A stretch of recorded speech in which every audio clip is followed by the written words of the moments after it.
dfzradio.com.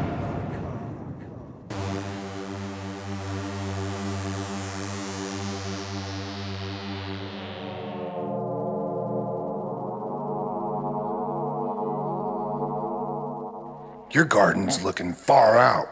You must listen to dfzradio.com.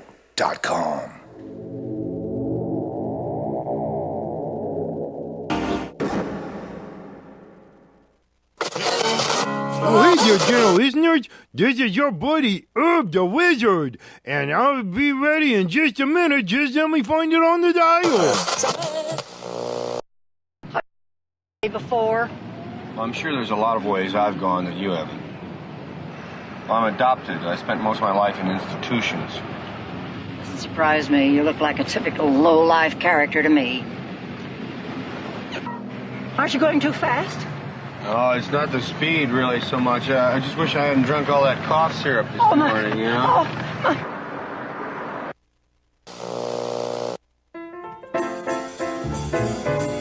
Well, there we go. This is it. Get ready. We're going to start the show.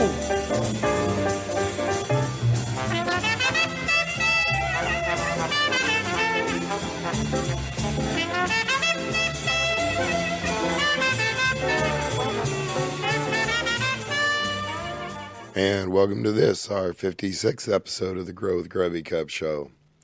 Unfortunately, as you can tell, my voice is still kind of on the shot side, so won't be hearing from the buds of the circle table too much this episode. My apologies, gentle listeners. As soon as my voice gets back, we'll be back with our regular type show. And now it's time to listen to a little bit of the wonderful and delightful Kelly Erickson, currently playing with Teaser. You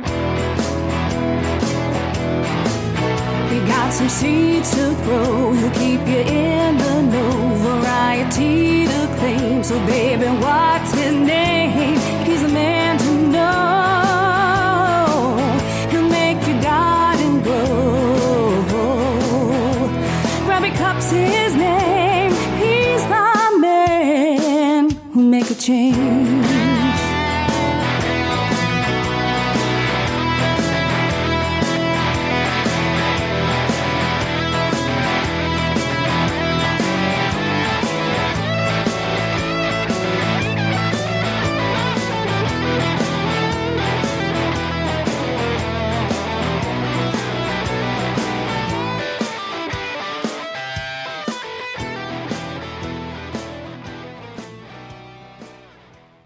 Hello there, gentle listeners. This is your roving bard, Leaf Malone, reporting on the Grow with Grubby Cup show, brought to you by DFZ Radio at dfzradio.com. And here they are, the buds of the circle table. Oh, see, it is I, Sancho Banza. Good evening. I'm Alfred the Dungeon Keeper. Hi there, friends. This is the Irreverent Joe, and I'm Herb the Wizard. Psst, it's me, Vinny the Viper, the Sheriff of Riding Puck. And I am your host, the Green Knight, Grubby Cup Stash. Thank you for joining us here on the Grow with Grubby Cup show. Brought to you by the good folks over at DFZ Radio at dfzradio.com. Hello there, Mr. and Mrs. Gentle Reader and all the ships at sea. Now it's time for... Dear Grubby Cup is a portion of our program where we take questions from you, the gentle listeners, and read them here on air. Please keep in mind that that plant that shall not be named shall continue not to be named, so please don't include it in your letters. Okay, I'm not going to read this week's letter because it's kind of long and a little bizarre. But this week's letter was from Rhonda, and hopefully the following will answer your question. And again, just as a general reminder, don't put that plant that shall not be named in the letter by name if you want me to read it verbatim. I'm going to talk a bit about tomatoes and some other plants. So it figure it out. Jeez, I don't know about you, but I'm ready for my voice to come back anytime now. I miss the nights of the circle table. I miss the regular shows. But it was either this or go on hiatus. So this is what we wound up with. Now, for a moment, I just want to talk a little bit about seasons, because for those that live in temperate climates, such as the Casa La Mancha, you can get in an early spring outdoor crop of certain photodependent vegetables. And by photodependent, I mean that they rely on the amount of light and dark that they get in a day to trigger flowering. And several of these become generally ripe in the fall. They're planted in the spring, they grow through summer, and then they're harvested in the fall. And not all plants are this way, but some of them are, and those are the ones that I want to address. If the conditions are mild enough outside where the plant will tolerate being set out in February or April, or February, March, what you can do is you can, by putting them in an indoor garden, you can grow them to put size on them, so you can go through their growth stage, and then set them out in the spring, early spring, while the lighting is still in flowering. And the way that you can tell what the lighting is in a particular season is by the seasons. In the fall and in the spring, you have what are called the equinoxes, and that's pretty close to 12-12 lighting. And that's the flowering lighting. It happens both in the fall and in the spring. So that's why you can grow them, grow plants vegetatively indoors. And then if the weather is mild enough to do so, you can set them out early enough to where they have enough time to go ahead and flower before the growing lighting of summer hits again. And in the winter, the nights are very long. And the reason that that's important is because in the summer, the nights are very short. And the longest day of the year is the solstice, and the shortest night of the year is the summer solstice. So it's the winter and summer solstice. Now, since these plants are triggered by the length of darkness, as long as they get in the ballpark of equinox lighting or for darkness or longer, they will try to flower, because they're paying attention to how long the dark period is. In the summertime, you have a shorter dark period, and so the plant doesn't build up enough of the triggering hormone, which it only does during the night, to trigger flowering during that next day. And that's also why there's a whole variety of lighting schemes that'll work. If you're doing, if you're doing an indoor garden, there are a whole lot of bizarre or, strange, what have you, looking lighting schedules.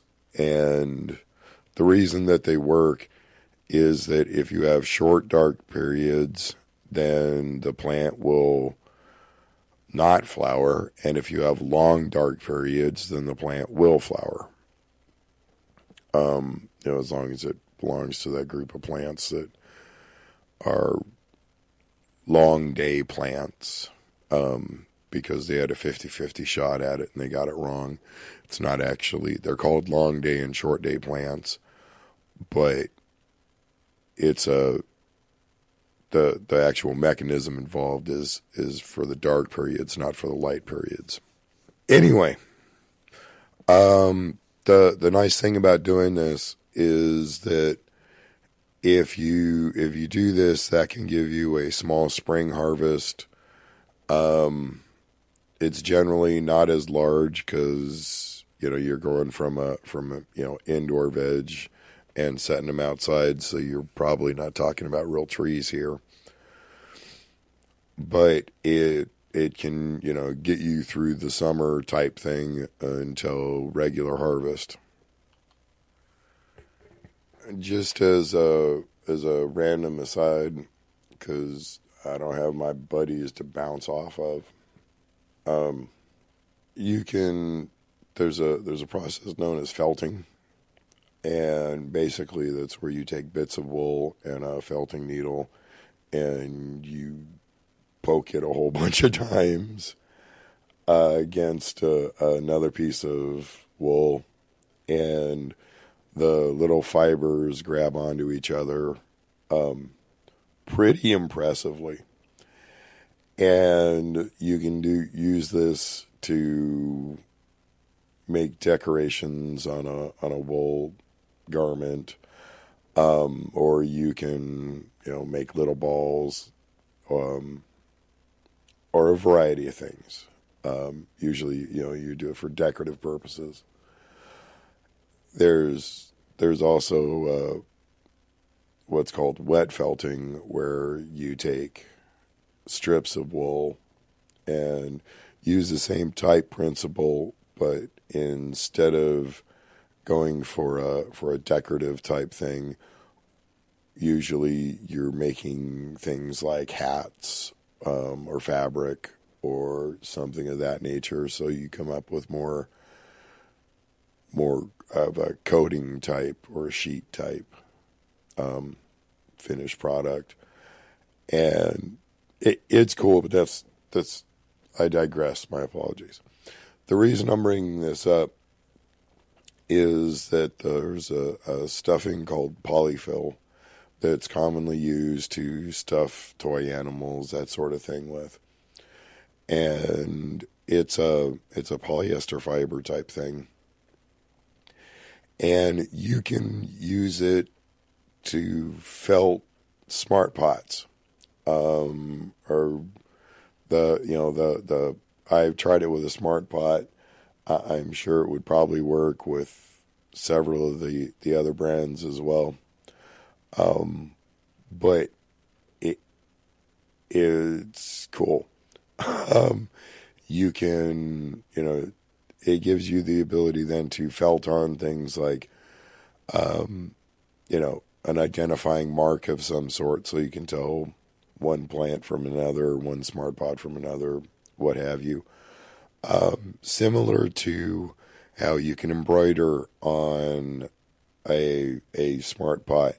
But again, if you're going to use anything that's going to be exposed to water, that you want to avoid natural fibers. In clothing, I'm a big fan of natural fibers. I like cotton, I like hemp, that sort of thing. But if you're going to do a crafty type thing where you're going to grow a plant in it, like you're going to do a crochet hydroponic pot, or, a do-it-yourself, crocheted pot or knitted pot or whatever, you want to use a polyester just because the natural fibers will break down too fast. But anyway, so if you've got a smart pot and a felting needle and a little bit of stuffing laying around, and you want to kill some time, get a little piece of foam to, so you can stop the felting needle from puncturing whatever you're tapping it on, and tap, tap, tap your way to a decorative smart pot.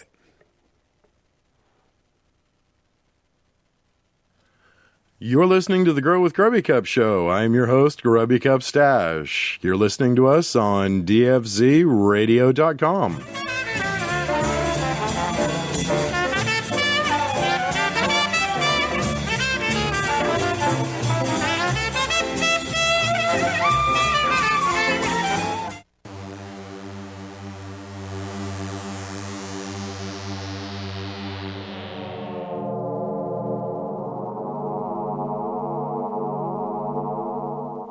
Your garden's looking far out. You must listen to dfzradio.com.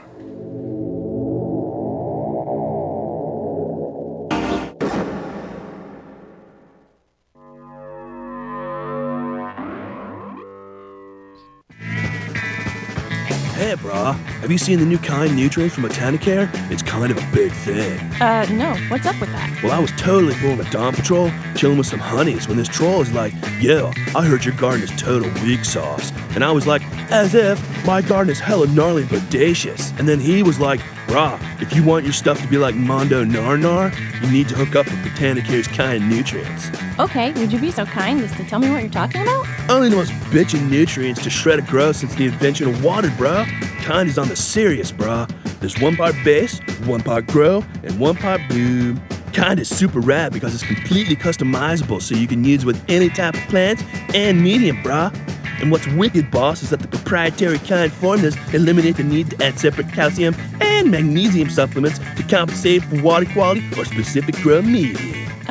Rad. That sounds like my kind of base nutrient. Totally. And Kind Grow has all these primo minerals and like super top secret blend of natural stuff, so you can get a seriously lush canopy, right? And with the Kind Bloom, you get like this major hookup of phosphorus and potassium, but like in a totally righteous proportion, so you get increased biomass and flower initiation. And what's even more awesome is you can adjust the levels of base, grow, and bloom to meet the needs of your medium, plants, and growth stage. You could say it's for any kind you grow. It's totally sweet. It was very kind of you to tell me about this. So I should, totally hop in my Woody and cruise down to my local hydro hookup and score some kind nutrients from Botanicare? Like what? New from Botanicare. Kind base, grow, and bloom. The fully customizable line of nutrients developed for the modern grower. For more information, contact your local hydro store or go online to botanicare.com. What kind will you grow?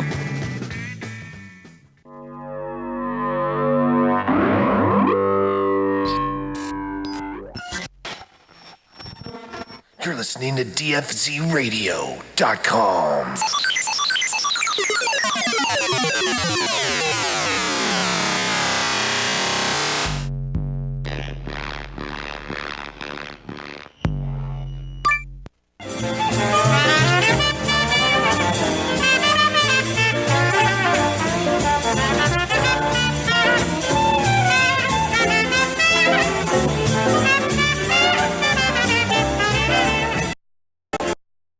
You're listening to the Grow with Grubby Cup show. I'm your host, Grubby Cup Stash. You're listening to us on the DFZ Radio Network at dfzradio.com. Hello, gentle listeners and all the ships at sea. This is your wandering bard, Leaf Malone, and now it's time for Meals and Munchies. Well, gee whiz, your Grubby Cup, I'm feeling kind of hungry. So what are we making today? Well, for this week's Meals and Munchies, I thought it appropriate we do a comfort type food. I was in the mood for noodles last night, so I made some homemade noodles, and I thought I'd talk about that for a little bit. They're really not that hard to make. Most people don't bother, but if you do them right, they are tastier than the regular store-bought ones. Anyway, the ingredients that you'll need are a couple of cups of flour, all-purpose flour, and you'll need 2 cups for the recipe, and then you'll need more for the surface where you're going to roll it out. A half a teaspoon of salt, and you'll need 3 eggs, but you only use 1 whole egg, and then use the yolks for 2 of the other eggs. So if you're going to make a lot of noodles, then you may want to consider to use the whites from the 2 eggs in a meringue or something. Anyway, so it's 2 cups of flour, half a teaspoon of salt, 3 eggs, 1 whole egg, and the yolks from 2 others, a third of a cup of water, and a teaspoon of vegetable oil. And that's it. Noodles are a mainstay of several cultures, and pasta in general is it's one of the things people do with wheat. Pretty much any place that grows much wheat has some sort of a pasta or a noodle going on. By the way, the oddities with the eggs, that's an American-ish thing. Americans are into egg noodles. Anyway, take your dry ingredients. So that means your flour and your salt, and mix it together and in a fairly large bowl. Then you're going to make a well in the center of the bowl that you're going to pour the liquids into. And then in a small bowl, or at this point, since you're done with the measuring cup, you can rinse out and use the measuring cup. Combine the egg yolks, the whole egg, the water, and the oil. And mix that up together before you put it in with the dry ingredients. And once you've got that mixed together, pour it into the hole in the well that you made in the flour and salt, and then mix that all together. And it starts out sticky, but just keep going, and it should come together to a dough, and it should be stiff enough to clean the sides of the bowl as you're finishing mixing it up in that. And then once you've got that, then take your ball of dough, and you're going to knead it, and knead that on your floured surface, and you're going to want to knead that for a while, a good 8-10 minutes, however much it takes. You want it to start holding together and be about the right consistency to roll out nice. And it'll start out sticky, and then it'll firm up, and it'll become a bit more, rubberish. And noodles in general are usually, you don't have to worry too much about over kneading it like you do with breads. So, don't be too bashful about it. Then take your dough and split it into fourths. And the easiest way I found to do that is to take your ball and cut it in half, and then cut each one of those halves in half. And then you get to the rolling it out.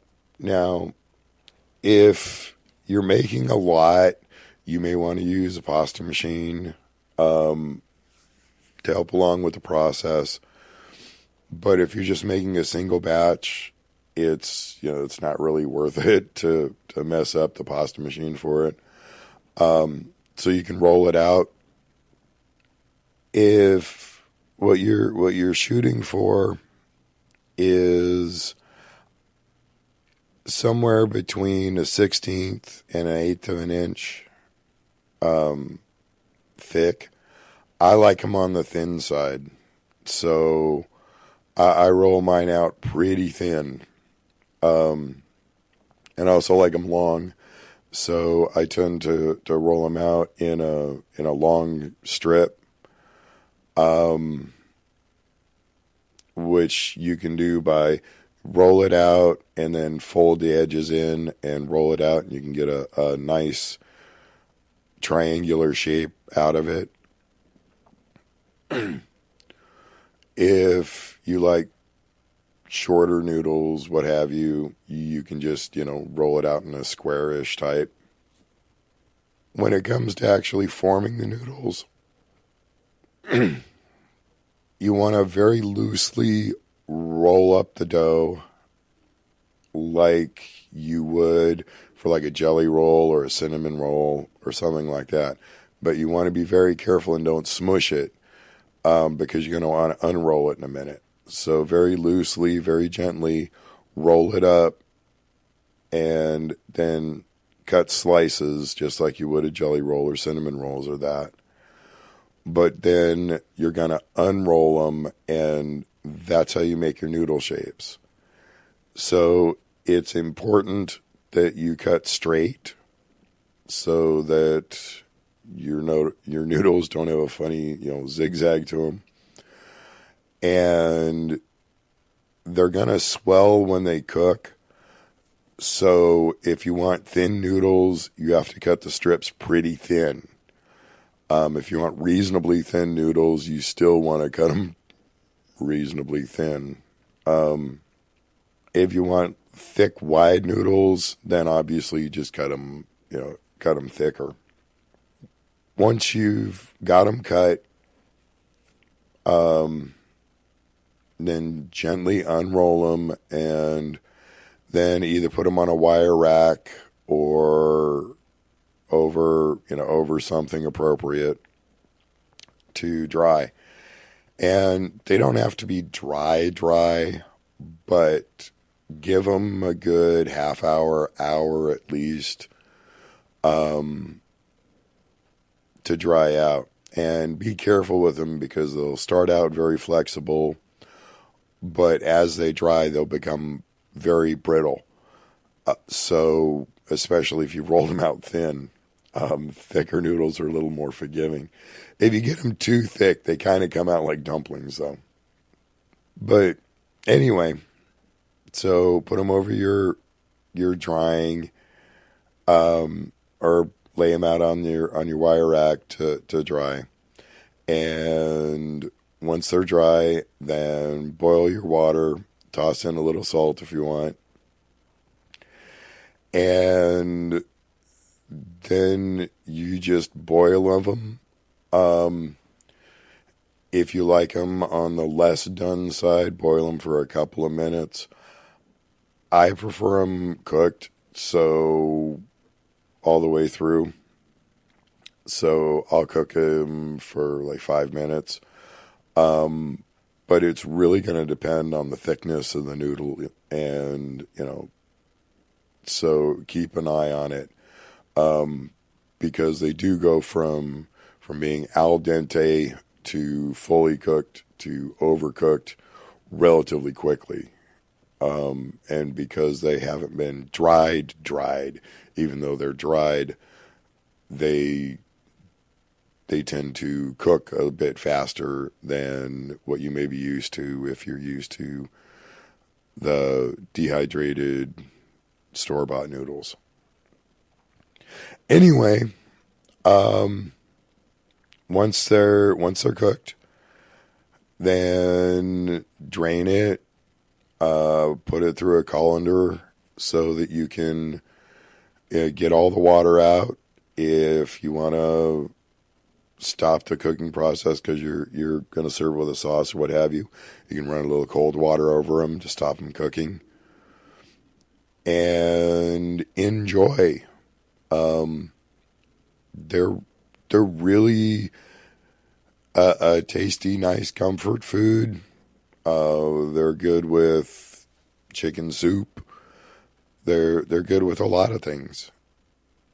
So that's this week's Meals and Munchies. You're listening to the Grow with Grubby Cup show on DFZ Radio at dfzradio.com.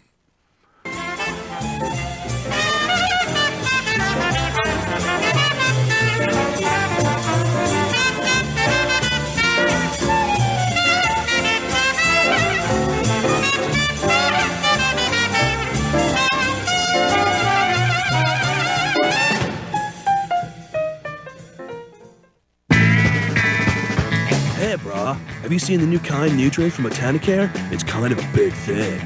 No. What's up with that? Well, I was totally pulling a dawn patrol, chilling with some honeys, when this troll is like, yo, I heard your garden is total weak sauce. And I was like, as if my garden is hella gnarly bodacious. And then he was like, brah, if you want your stuff to be like Mondo Nar, you need to hook up with Botanicare's kind nutrients. Okay, would you be so kind as to tell me what you're talking about? Only the most bitchin' nutrients to shred a grow since the invention of water, bruh. Kind is on the serious, bruh. There's 1 part base, 1 part grow, and 1 part bloom. Kind is super rad because it's completely customizable so you can use with any type of plants and medium, bruh. And what's wicked, boss, is that the proprietary kind formulas eliminate the need to add separate calcium and magnesium supplements to compensate for water quality or specific grow medium. Rad. That sounds like my kind of base nutrient. Totally. And Kind Grow has all these primo minerals and like super top secret blend of natural stuff so you can get a seriously lush canopy, right? And with the Kind Bloom, you get like this major hookup of phosphorus and potassium, but like in a totally righteous proportion so you get increased biomass and flower initiation. And what's even more awesome is you can adjust the levels of base, grow, and bloom to meet the needs of your medium, plants, and grow stage. You could say it's for any kind you grow. It's totally sweet. It was very kind of you to tell me about this. So I should, totally hop in my Woody and cruise down to my local hydro hookup and score some kind nutrients from Botanicare? Like what? New from Botanicare.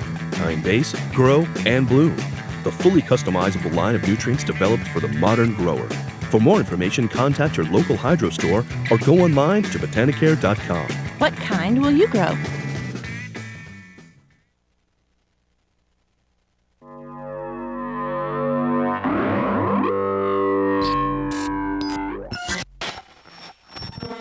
You're listening to DFZRadio.com.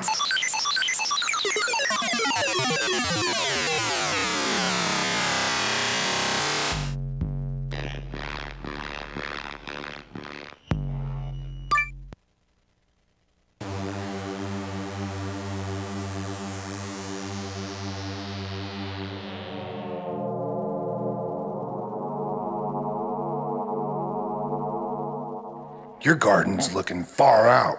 You must listen to DFZRadio.com.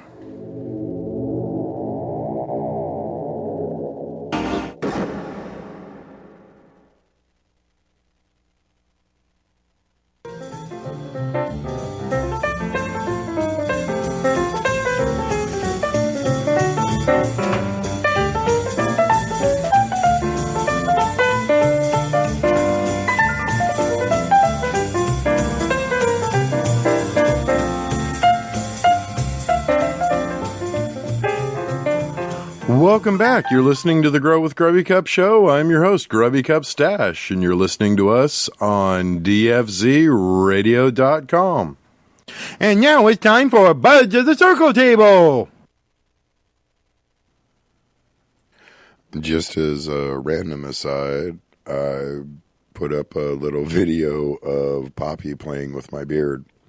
So if you're bored, go on over to YouTube and search for Grubby Cup's beard, and it should come up. You can leave the sound off. It's just the theme song, but give it a look. I'll post a Facebook link to it so they'll make it easy to find. Speaking of which, if I get the chance, I'll put up some photos in that from the noodle making, so you'll have some visual stuff to go along with the meals and munchies this week. Flash, and now it's time for your moment of meditation. I think gardening's good for people. I think that caring for something and encouraging it to grow is a healthy thing. I think that the world would be a much better place if people were better at caring for things and taking care of things. And I think that it's a shame and a sign of a lack of intelligence and social development that we don't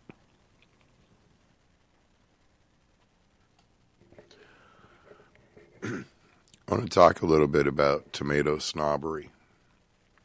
And by this, I mean that if the only thing that mattered when it came to tomatoes was the size of the tomato, then we wouldn't have any of the little cherry tomatoes or the little plum tomatoes or any of the other interesting little tomatoes that are out there. And the reason that I'm bringing this up is that in certain circles, there's kind of a preponderance for a particular trait being the be-all and end-all of a plant, and that's simply not true. You know, if it was only about size, then the only tomatoes that would be grown would be the oversized, the large, really big tomatoes.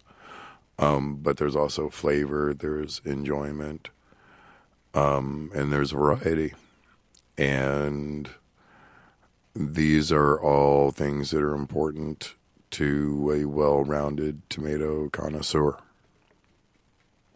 And there's something else that I'd like to stress because it doesn't get stressed enough. Award-winning tomatoes and really successful tomato growers and that are impressive, and they're cool, and that's a nice thing to work toward. But the enjoyment that you get out of homegrown tomatoes that you've cared for and that you've tended to always taste just a little bit better, because it's always just a little special. And being an award-winning tomato grower is nice, but being able to enjoy what you've helped to, bring about is a level of satisfaction that's worthy, even if you're never going to enter a contest where you could get a trophy for it. If you're growing tomatoes at home and you're using this to, for your own enjoyment, then that's something to take a little pride in.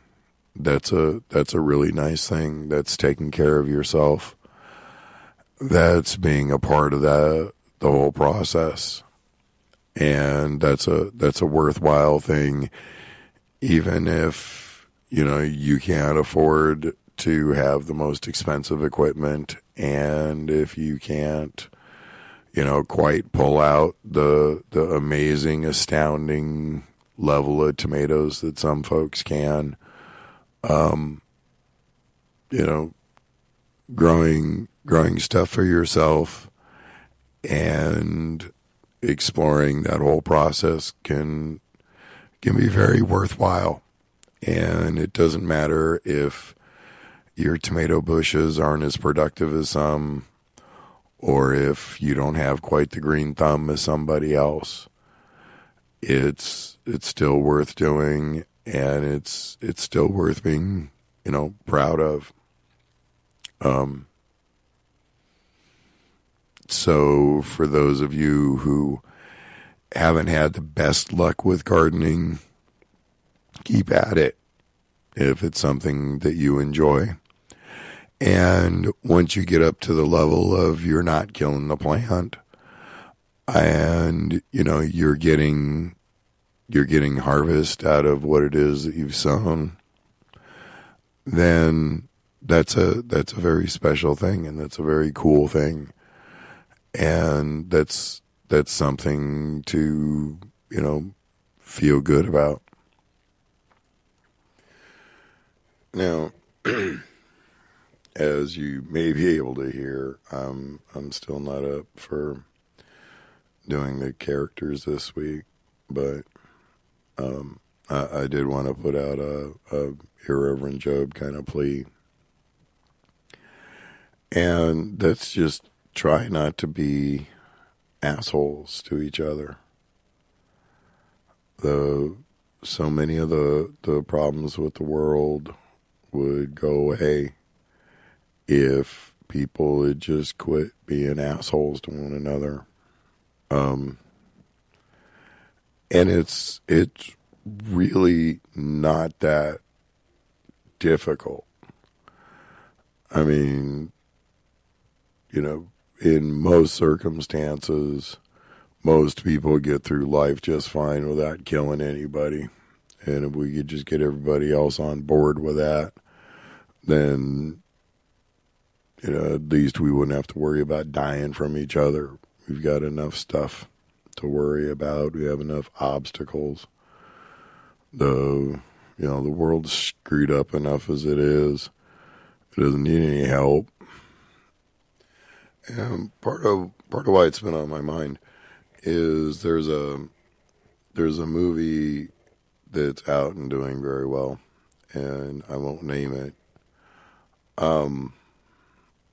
And it may be, you know, my perspective from growing up on the ranch and that, but if there's an animal and you're going to slaughter it for food, and it's one of those, I've been a part of that whole process. You know, from raising the critter to having the critter on the table. I haven't done it all personally, but I've been close enough to the process to be aware of what goes on with it. If, as part of this process, you have to kill the animal,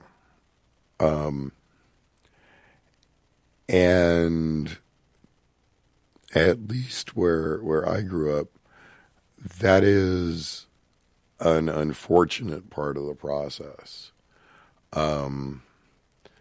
It's a little solemn.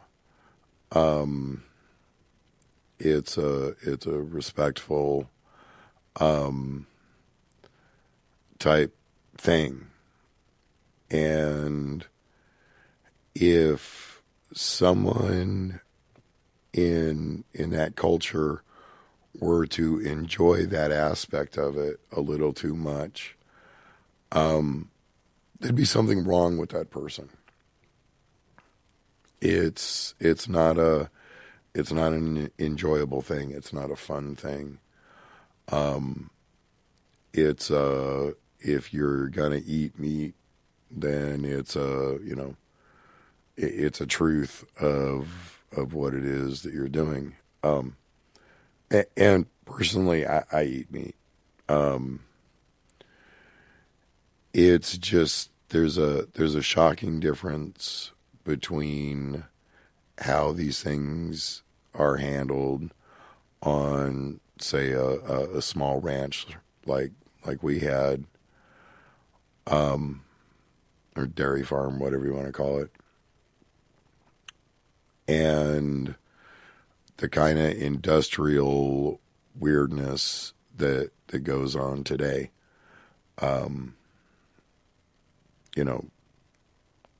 Nobody would send a sick animal off to be slaughtered if if it was going to wind up on their plate. Or at least I don't think very many people would, because it's just not a bright thing to do. And that there's been issues with sick animals entering the food chain, I think really shows an indication of how heartless and how cold we've gotten to that sort of thing. But back to what I was saying. If we think it's weird for somebody to enjoy killing animals a little too much, I think that somebody that enjoys killing people a little too much is an issue. You can make the argument that maybe there are some times when, you know, when that is the correct choice. But it's not a fun thing, and it shouldn't be a fun thing. But that's just my opinion.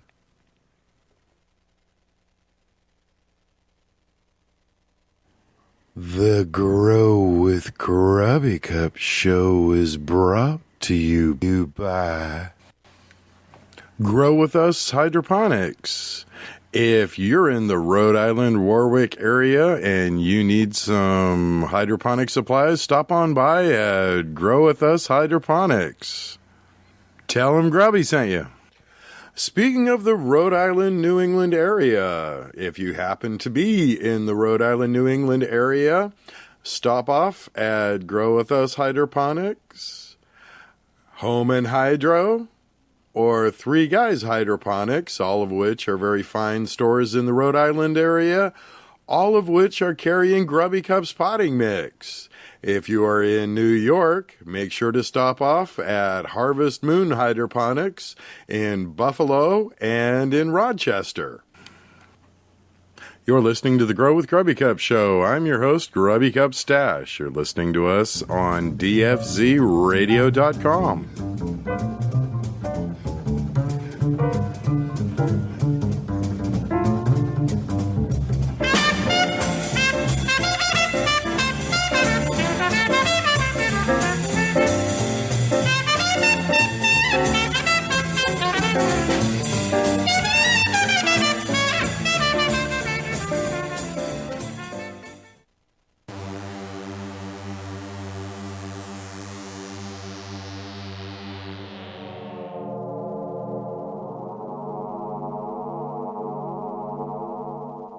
Your garden's looking far out.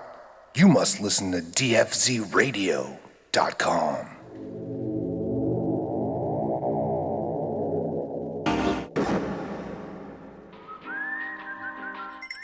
Hi, and welcome to Non-Specific Hydro. Yeah, hey, I have a buddy of mine that was telling me about a great additive. Okay, do you remember the name? Yeah, his name's Steve. He's a good buddy. No, the product. No, he told me it was a super concentrated organic enhancer. Comes in a yellow bottle. Well, it sounds like he's talking about Floralicious Plus from General Hydroponics. I don't think that was the name, but he also told me it was a vegan bioplant stimulator that contained vitamins, plant sugars, amino acids, seaweed extract. Yeah, that would be General Hydroponics Floralicious Plus. I don't think that's it, man. He told me it was something like Dora Vicious Flush or something, and he said it was like an organic supplement that could also be used in vegging or flowering, and that was compatible with hydro soil and cocoa. Yes, that would be General Hydroponics Floralicious Plus. Oh, hey, man, I just remembered what it's called. It's Floralicious Plus. Oh, good. I was drawing a blank. Floralicious Plus from General Hydroponics. Ask for it by name.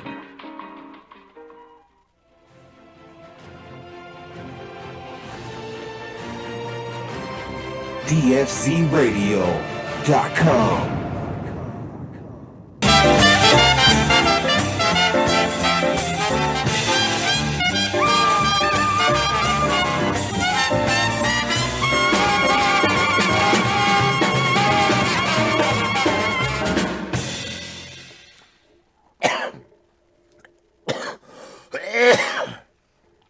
Sorry about that. Went off the rails a little bit there for a little bit. I blame the cough syrup. Anyway, I want to thank each and every one of you for tuning in again. I really appreciate it. If it wasn't for the listeners, I wouldn't be on the air. So I appreciate your support And I really appreciate you hanging in with me until my voice gets better, which hopefully will be very soon. And the gardening and hijinks and that will come back. I don't even have my voice yet back yet, much less anybody else's.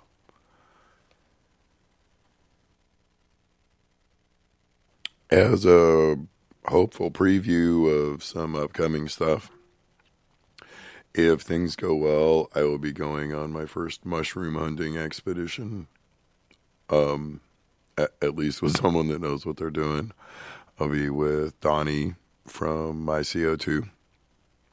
And with any luck, we're going to go on a mushroom hunt, and I will try to get some wit and wisdom from Donnie because he really knows his shrooms.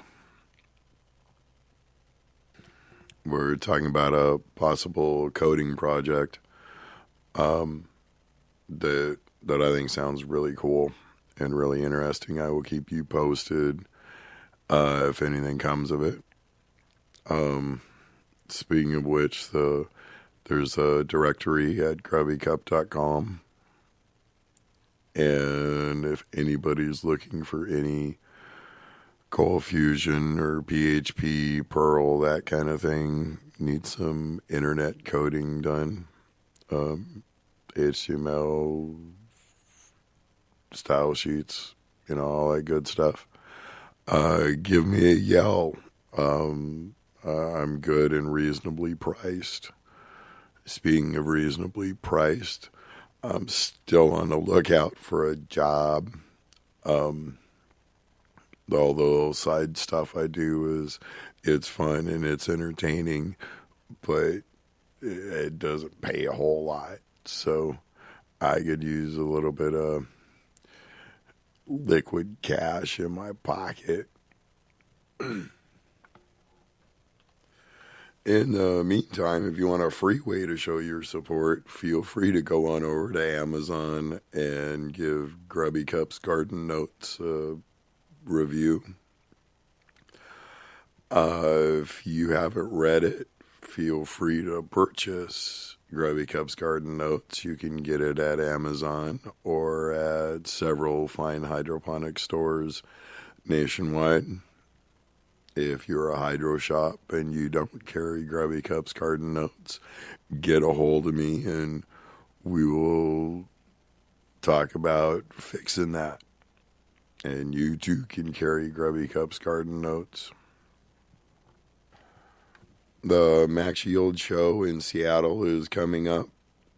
I would have liked to attend. However, it doesn't look like I'm going to be able to make it there this year. I will keep you posted if that changes.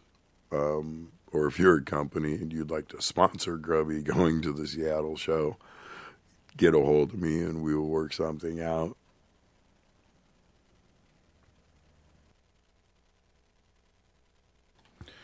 Even if you're not planning on doing a spring harvest type planting, spring is right around the corner.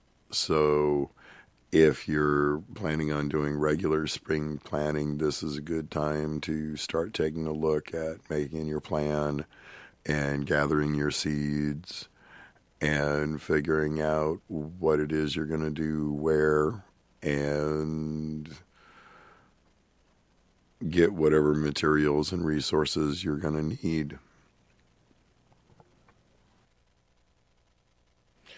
And we're about out of time, but I just wanted to give a special shout out to Hunter, who was a very special dog.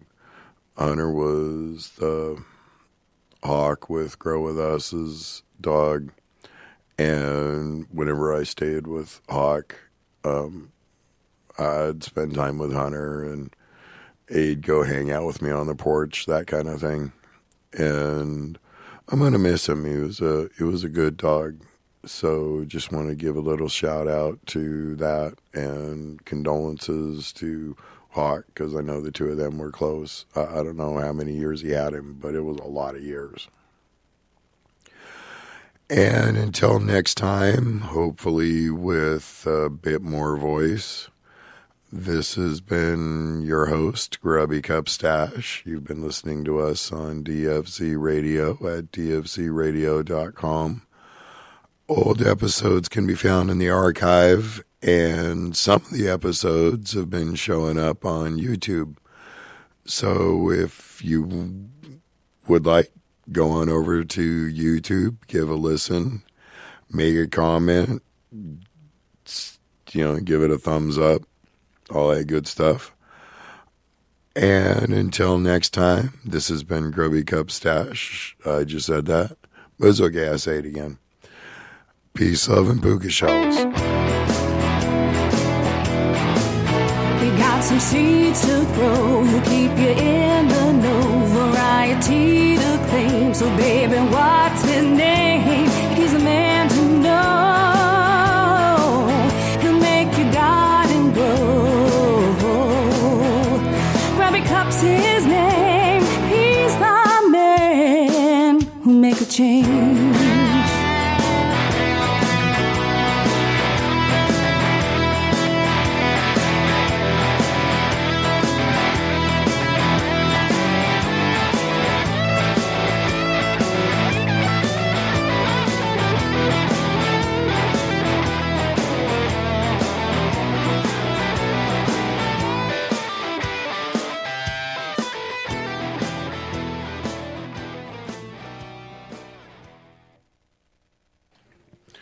I was surprised, but some folks actually noticed there was no herb special message, because I can't do herb right now.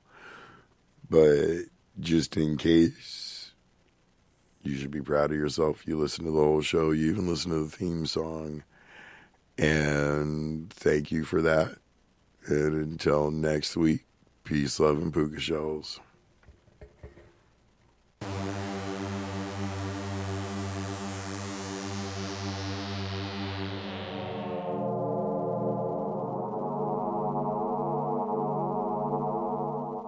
Your garden's looking far out.